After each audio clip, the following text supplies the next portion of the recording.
नमस्कार, news are देख रहे हैं आप। मैं हूं आपके साथ अभिनय सिंह चौहान। चलिए बुलेटिन की शुरुआत करते हैं बड़ी खबरों से। और बड़ी खबर भोपाल से सामने आ रही है, जहां केंद्रीय गृह मंत्री अमित शाह ने भोपाल के कुशाभाऊ ठाकरे सभागार में बृहद प्रबुद्धजन सम्मेलन को संबोधित किया।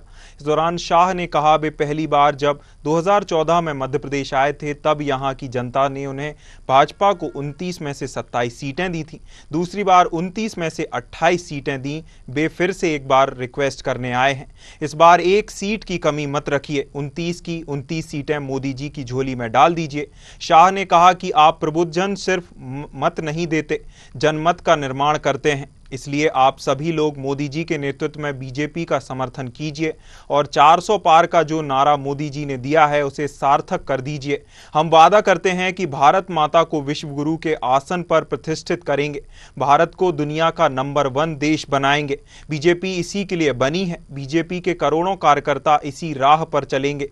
वहीं इस मौके पर सीएम डॉक्टर मोहन यादव ने भी सम्मेलन को संबोधित किया। आइए सुनते हैं क्या कुछ कहा अमित शाह और सीएम डॉक्टर मोहन यादव ने। भारतीय जनता ये जो आने वाले दिनों में पसंदगी करनी है देश को, ये दो ताकतों के बीच में पसंदगी करनी, जो अपने परिवार के लिए जीते हैं और जो देश के लिए जीते हैं और मरते हैं, दोनों के बीच में पसंदगी करती। 10 साल यूपीए के और 10 साल एनडीए के। मेरा आग्रह है, आप सब प्रबुद्धजन, आंकड़े अब छिपे नहीं है। पारदर्शिता का जमाना है, ऑनलाइन सारी इंफॉर्मेशन उपलब्ध है। आप डाउनलोड करिए, आप स्वयं कंपैरिजन करिए। 10 साल में 12 लाख करोड़ के घपले, घोटाले, भ्रष्टाचार, हर रोज एक भ्रष्टाचार। 2G 4G, आप खेल देखो तो भ्रष्टाचार, सेना देखो भ्रष्टाचार, एयरबेस देखो तो भ्रष्टाचार, पनडुब्बी में भ्रष्टाचार, हेलीकॉप्टर में भ्रष्टाचार, अंतरिक्ष में भ्रष्टाचार, पाताल में कोयले की खदानों में भी भ्रष्टाचार। आकाश, पाताल, सागर, अंतरिक्ष, सभी जगह भ्रष्टाचार कर ये 10 साल शासन किया। और नरेंद्र मोदी पर 10 साल में 4 आने के भी भ्रष्टाचार का कोई आरोप नहीं कर सकता। इस प्रकार का शासन, ये दोनों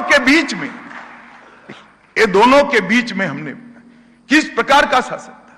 देश असुरक्षित था, देश की माताएं, बहनें, बच्चियां असुरक्षित महसूस करती। देश की सीमाएं सुरक्षित। आए दिन पाकिस्तान से आकर लोग बम धमाके कर भाग जाते थे, पेट का पानी नहीं हिलता था, चुपचाप रहते थे वोट बैंक की लालच में। हजारों लाखों करोड़ के घपले घोटाले करे, अर्थतंत्र रसाताल में गया था, देश का सम्मान पाताल तक नीचे गया था। और ये 10 साल में क्या हुआ? एक भी भ्रष्टाचार का आरोप नहीं है। किसी की हिम्मत नहीं है भारत की सीमाओं के सामने आंख उठाकर। और अगर किसी ने हिम्मत करी भी तो सर्जिकल स्ट्राइक और एयर स्ट्राइक कर इनके घर में घुसकर आतंकवादियों को समाप्त करने का काम। अर्थतंत्र आजादी के बाद सबसे ज्यादा ऊपर उठा हुआ दिखाई पड़ता है। अटल जी 11वें नंबर पर छोड़कर गए थे। 10 साल इन्होंने शासन किया, इन्होंने देश का ऊपर एक उपकार कर दिया। 11वें नंबर से 12वें नंबर पर नहीं गए, देश दुनिया के 11वें नंबर के अर्थतंत्र पर जस का तस पड़ा रहा। 10 साल के अंदर मोदी जी ने 11वें नंबर से 5वें नंबर पर लाने का काम किया और देश के अंदर आर्थिक विकास। और मैं आपको विश्वास दिलाता हूं मित्रों, ये मोदी जी की गारंटी है। तीसरा जनादेश दे दीजिए, देश दुनिया में तीसरे नंबर की अर्थव्यवस्था बन जाएगा। कोई